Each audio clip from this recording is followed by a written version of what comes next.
Suzan jangu obadde omanyi ndi nakwerabidde owulidde twegezeemu mikolo gituwuuba tuvaawa tuve eno bakwatawa nze mbanyi nakwata bwenti munayimba abati muyimbe oluddewo okumpasa tan tan ta tan tan ta tan ta tan tan ta tan tan ta tan tan ta ta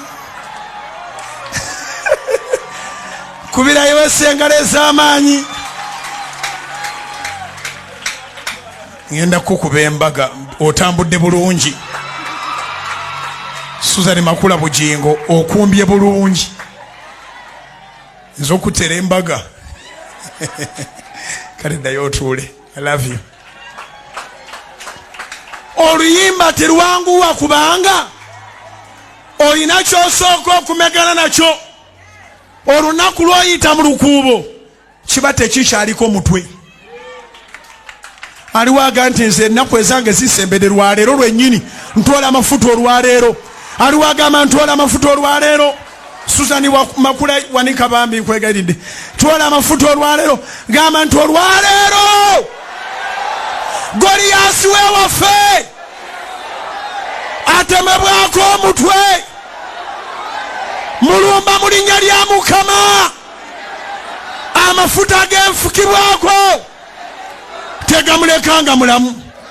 In Jesus name yimuse emikono gyo nsaba Katonda mu linnya lya Yesu buli ali mu njiri eno Katonda atuwangaaze. Ako ke katambi akagenda maaso n'okubeera nga kasaasana ku mukutu omugatta abantu era nga ye Pastor Bujingo.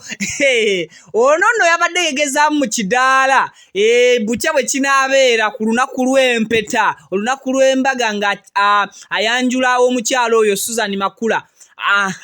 Kati kenyinza okubeera nga nkujjukizaamu katono Pastor Bujingo takolanga divorce era amateeka amateeka tegamukkirizangako kubeera nga akuba ekidaala ekirala omukyalo omulala. Ojjukira bulungi nnyo omukyalo oli Teddy gwe yayawukana naye bwe bagenda mu kooti tebaafuna mpapula za divorce.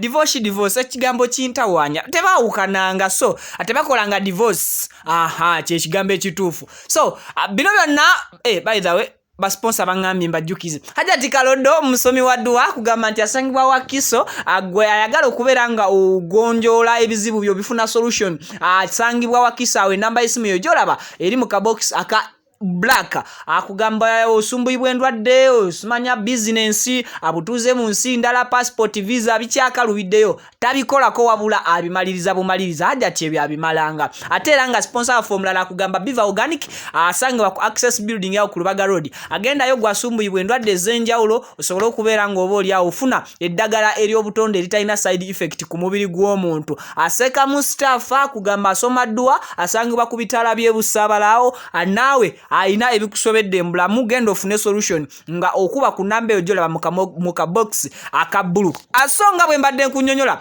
Pastor Bujingo tasobola kubanga essaawa zino addamu okufuna omukyala namukuba empeta kozi nti amateeka tegannaba kukikkiriza okujjako nga abadde ali kukola obanga beegezaamu obufumbo bw'omwoyo obufumbo obuli hole obutali buno bwansi nti bagenda babagatte. I think ndowooza ku nkozeka clarification. Don't forget to hit the subscribe button to like. I sign out.